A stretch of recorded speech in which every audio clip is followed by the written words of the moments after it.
Have you ever wished you could just switch off anger like a light?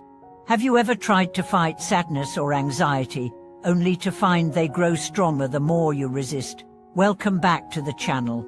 Today we will learn from Mingyo Rinpoche a practical, step-by-step way to befriend our emotions rather than battle them, a method that transforms even the raw state feelings into fuel for awareness. The approach can be summed up in 3 words: stop, transform, self-liberate.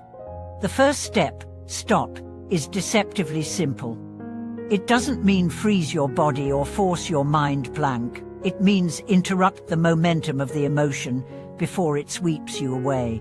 Most of us, when anger flares or fear rises, get pulled instantly into the story how dare they, or what if this happens? In that moment, we forget we even have a choice. Stopping is about creating a small space between the spark and the fire, just enough to breathe, to notice, to step out of automatic reaction. One of the easiest ways to do this is to literally pause whatever you're doing. If you're typing, take your hands off the keyboard. If you're in conversation, stop speaking for a beat. Then bring your attention to a simple anchor: the feeling of your feet on the ground, the air moving in and out of your nose, the sensation of your palms resting on your legs. This small physical shift breaks the chain just long enough for you to see, I am feeling anger, instead of I am anger. The second step, transform, is not about forcing a positive feeling over a negative one. That often just buries the original emotion deeper. Transforming means changing your relationship to the feeling by looking at it directly, with curiosity and compassion. You can ask yourself, where in my body do I feel this most? Is it hot, cold, tight, heavy? Is it moving or still?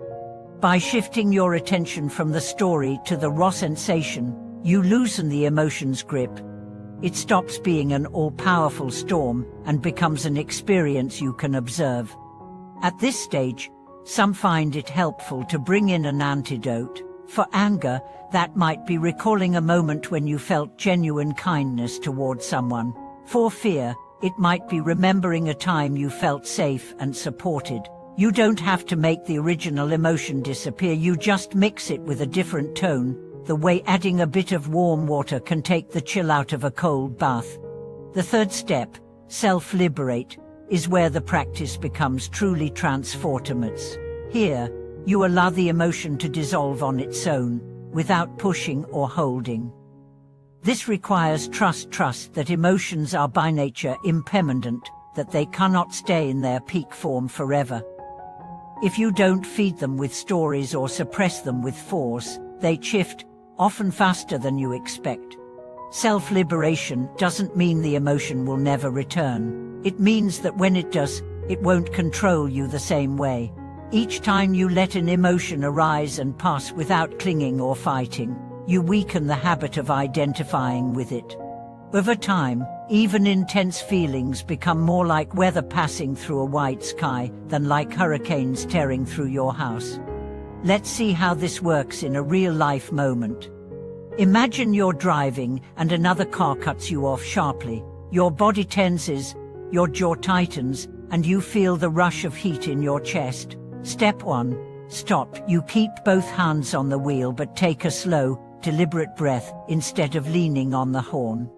Step 2. Transform. You notice the tightness in your shoulders and the thump of your heartbeat, realizing, this is what anger feels like in my body right now. Step 3. Self-liberate. You allow those sensations to peak and fade while you keep driving, without replaying the scene or plotting revenge.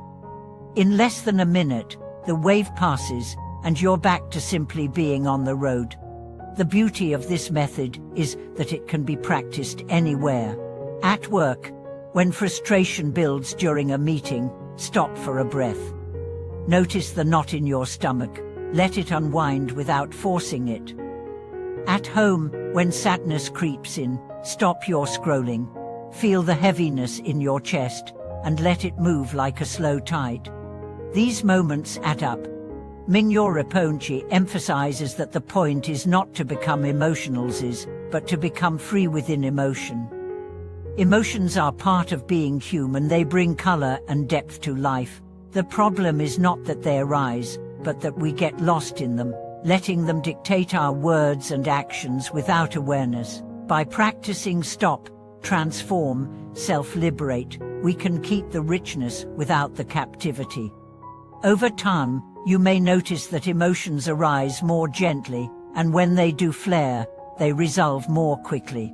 Your relationships benefit because you're less reactive. Your body benefits because you're not flooding it with prolonged stress chemistry. And your mind benefits because it learns that it can rest in awareness even in the midst of strong feeling. This method is not a magic wand. It takes repetition, patience, and willingness to sometimes fail and start again. But each time you succeed, even a little, you reclaim more of your freedom. You realize that your emotions are not enemies to be defeated or masters to be obeyed, but visitors that you can welcome, understand, and let go. So the next time a wave of feeling rises, remember, stop, transform, self-liberate. In that sequence lies the path from being tossed around by the mind to sailing it with skill and grace. Thank you for watching this video.